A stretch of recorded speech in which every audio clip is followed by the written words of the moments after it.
Ms. Thompson-Tate's class.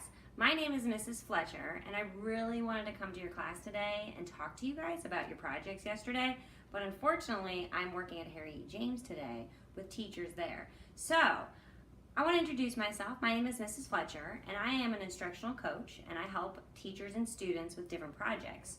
So I came today to watch your projects, and I was really impressed. So I wanted to make just a quick video to talk about the celebrations, some of the wonderful things that I saw, and then some tips for improvement, because there's always ways to make our lessons better. Even as a teacher, every time I'm doing a lesson, I strive to improve the next time I do that lesson. So I'm going to share that with you guys today.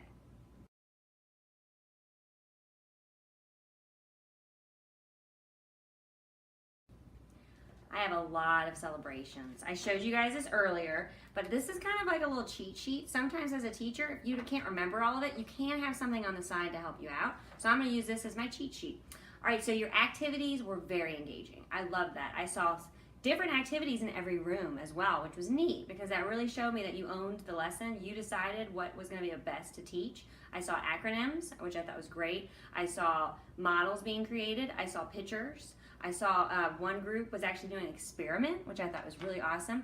And then another group was working with Oreos to show the phases of the moon. So you definitely understand the importance of making these lessons engaging and hands-on. If they're not engaging or hands-on, your students aren't going to learn anything. So awesome job with that. Another thing I really want to celebrate is all the teachers were walking around. So if one teacher was teaching, the other teachers were around the room checking the students, making sure they were doing their work. That's an excellent strategy. I do that all the time, and make sure your students know that you're constantly watching them and you're constantly keeping track. I love that I saw small group and whole group. You know, fourth graders, they can focus for about 15 minutes. So some of you really took that to heart and you made sure you had smaller groups so that you really got the information out to them. So that was great. So if you did a whole group this time, maybe you want to do a small group next time. Or maybe you want to do some whole group and small group.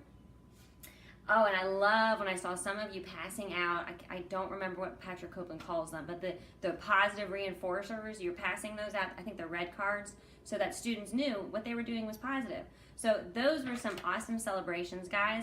I was really impressed. Excellent work on your first lesson.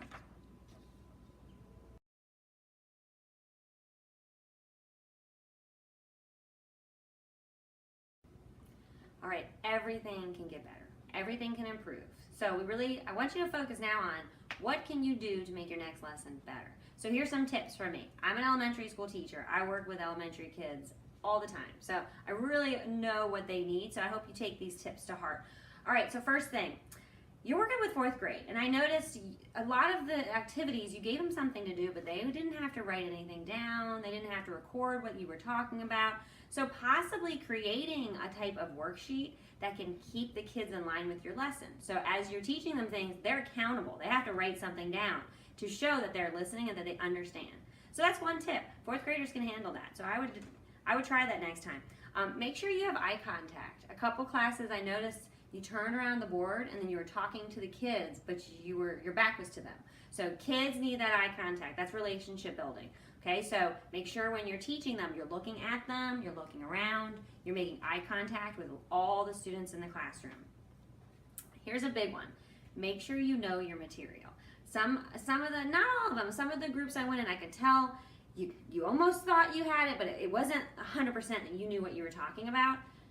Use cheat sheets. I'm using one right now, okay? If I'm teaching a lesson and I'm not 100% sure of that information and I'm a little worried, I have a little paper near me helping me out. Okay, so next lesson, don't be afraid to do that. You can have some information there to help you out. And last but not least, a great way to find out if students are understanding what you're teaching them is giving them an exit ticket. So my last suggestion would be at the end of your lesson, have maybe 3 questions that every student in the class has to complete to see if they understood. And then if they get the questions wrong, we know we need to go back and reteach that information. If they got it right, then we know, okay, let's keep going and let's scaffold and move on from what we've taught and go to the next level.